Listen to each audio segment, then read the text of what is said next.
किंबहुना मुंबईमध्ये 111.21 रुपये पेट्रोल करता तर डिझेल करता 97 रुपये 83 पैसे मोजावे लागतील।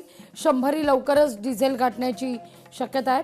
कोल्हापूरमध्ये 111.77 रुपये पेट्रोल तर 98 रुपयाच्या पार डिझेल जाऊन पोहोचलेले आहे। नागपूरमध्ये 111 रुपये 70 पैसे पेट्रोल तर डिझेल 98 रुपये 76 पैसे। सोलापूरमध्ये 111 रुपये 87 पैसे पेट्रोल तर डिझेल 98 रुपये 55 पैसे। बुलढाण्यामध्ये 112 रुपये पेट्रोल आहे तर डिझेल 99 रुपये 16 पैसे। 100 जवळ डिझेल पोहोचताना दिसतंय।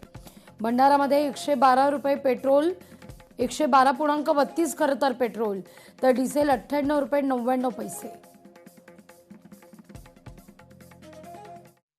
काँग्रेसच्या राज्यामध्ये खूप स्वस्त दर होतो। आता बीजेपी आलेली आहे, दिवसांदिवस महागाई वाढतच चाललेली आहे। पेट्रोलचे दर आता किती दिवस कमी होते आता बस वाढतच चाललेत। त्याच्यामुळे पब्लिक मला गाडीवर सर्व त्रस्त झालेले आहेत। त्यासाठी काही करू शकत नाही। हे सरकार असंच आहे। याच्या पुढे पण महागाई वाढत राहणार। यांचा विचार 125 वर न्यायचा आहे। आता हे 3 दिवसात 4-5 रुपये वाढले। 103 रुपये होते, आता 3 दिवसात 111 रुपये झाले, 112 रुपये झाले। पब्लिकला परवडणार नाहीये। इथे सगळ्या इंधनामध्ये वाढ झाली आहे, पण आमच्या पगारात काही वाढ नाही अजिबात।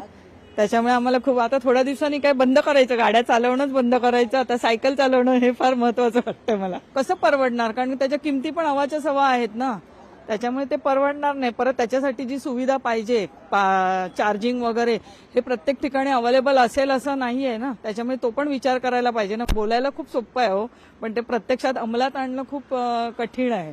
मंत्री किंवा नगरसेवक वगैरे हे इतर जे कोणी आहेत त्यांच्या ज्या सुविधा आहेत ना, त्या मला तरी असं वाटतं की त्या कमी कराव्यात, कारण त्यांना हवाच्या सवा खूपच काय काय मिळतंय।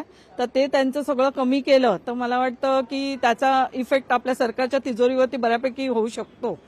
तर ते करावं असं माझं पर्सनली मत आहे। गरमीमुळं एवढा त्रास होतो की बसनी प्रवास करायला पण त्रास व्हायला लागला। पण करणार काय आता, आपली इच्छा नाही आहे तरी पण गाडी काढायला लागते, कामाला जायला लागतं। कामाला नाही गेलं तर खाणार काय आपण। आणि महागाई एवढी वाढली की आता एक जण नाही 4 जण जरी घरातली कामं करायला लागले तरी पण घर चालत नाही आता। लोकशाही मराठी ऐका, पहा, जागरूक रहा।